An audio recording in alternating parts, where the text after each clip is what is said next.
విజయవాడలోని ది కృష్ణా జిల్లా lorry owners association హాల్లో అధ్యక్షుడు నాగమోతు రాజా, general secretary Alladi Satyanarayana, lorry owner Suresh లు మీడియాతో మాట్లాడారు.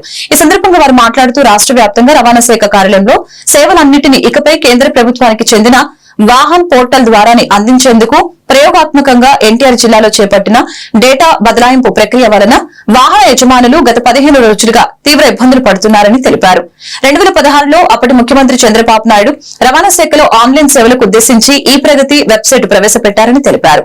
ఈ చలాన్ల చెల్లింపు, ఈ పర్మిట్ల జారీ తదితర సేవలు నిలిచిపోయాయని వాహనదారులు ఆందోళన చెందుతున్నారని తెలిపారు. అందరికీ నమస్కారం అండి. కృష్ణా జిల్లా lorry owners association general secretary Alladi Satyanarayana. ఈరోజు ముఖ్యంగా మన రవాణా రంగం ఈ ప్రగతి నేషనల్ ట్యాక్స్లు, ఆంధ్ర ట్యాక్స్లు, బ్రేక్లు ఇవన్నీ మన అంతకుముందు ఈ ప్రగతిలో ఉండటం వలన అవి వాహనంలోకి మార్చారండి. వాహనంలోకి మార్చడం వలన విపరీతమైన సమస్యలు క్రియేట్ అవుతున్నాయండి. దాన్ని మన ఈ రవాణా రంగం మన ఎన్టీఆర్ జిల్లాని పైలట్ ప్రాజెక్టుగా తీసుకుంటాం వలన నేను ఒక జిల్లాని, ఇప్పుడు వాహనాలు తక్కువగా ఉన్న జిల్లాని పైలట్ ప్రాజెక్ట్ కింద తీసుకుంటే రవాణా రంగ సమస్యలు తక్కువగా ఉంటాయండి. మెయిన్ మన రవాణా రంగానికి హబ్బు ఎన్టీఆర్ జిల్లా, కృష్ణా జిల్లా.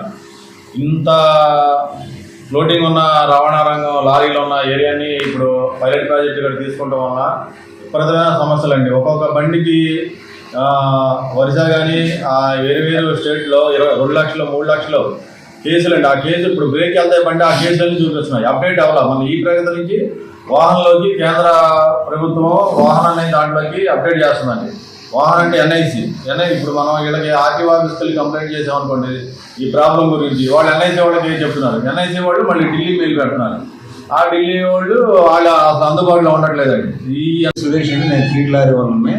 మన ఏపీ లారీ వాళ్ళ వరకు ఇండియాలో ది బెస్ట్ ప్లాట్ఫామ్ అండి నెట్వర్క్. అట్లాంటిది తీసుకెళ్ళి ఎన్ఐఏలో కలిపేసి సెంట్రల్ గవర్నమెంట్ వాహనంలో కలిపారు. కలిపిన తర్వాత నా బండి ఎఫ్సీకి వచ్చిందండి. ఎఫ్సీకి వస్తే ఈ అప్గ్రేడ్ అవుతుందని చెప్పి వారం రోజులు నా బండి ఆగిపోయిందండి. స్లాట్ దొరకలేదు. స్లాట్ దొరికితేనే స్లాట్లో బుక్ ఓకే అయితేనే నాకు ఎఫ్సీ చేయించుకుంటా ఉంటుంది. సరే వారం రోజులు ఏదో అప్గ్రేడ్ అవుతుంది, 1 రోజు 2 రోజులు అన్నారు. ఆ వారం రోజులు బండి అయింది. బండి అయితే ఆ తర్వాత ఈ అప్గ్రేడ్ అవ్వడం వల్ల ఏమవుతుందంటే బీహార్, బెంగాల్ తిరుగుతుంది లారీ నాది. ఈ బీహార్, బెంగాల్ వెళ్తే అక్కడ దీంట్లో విపరీతమైన కేసులు వచ్చేసింది. అది ఎందుకు వచ్చినాయి ఏంటి ఏం లేదు. ఆర్సీ లేకుండా ఉందని చెప్పిన 10,000, సీట్ బెల్ట్ లేదని 10,000, దీనికి 10,000 అని 1,80,000 రూపాయలు కేసులు వచ్చినాయి నాకు. ఇదేంటంటే ఈ కేసు వచ్చి నా ఎవిడెన్స్ అన్ని తీసుకెళ్ళి చూపిస్తే వీళ్ళకేమో అక్కడ సెంట్రల్ గవర్నమెంట్ 200 కిలోమీటర్ల స్పీడ్ నెట్వర్క్ ఉందాడు. మన ఏపీకి వచ్చేవాడికి 20 కిలోమీటర్ల స్పీడ్ కూడా లేదు. ఈ నెట్వర్క్ ప్రాబ్లము వీళ్ళకి ఎన్ఐఏలో దాన్ని అప్గ్రేడ్ చేశారు. అప్గ్రేడ్ చేసినప్పుడు ఇవన్నీ వచ్చింది. దీని క్లారిఫికేషన్ ఎవరికీ అర్థం కాలేదు.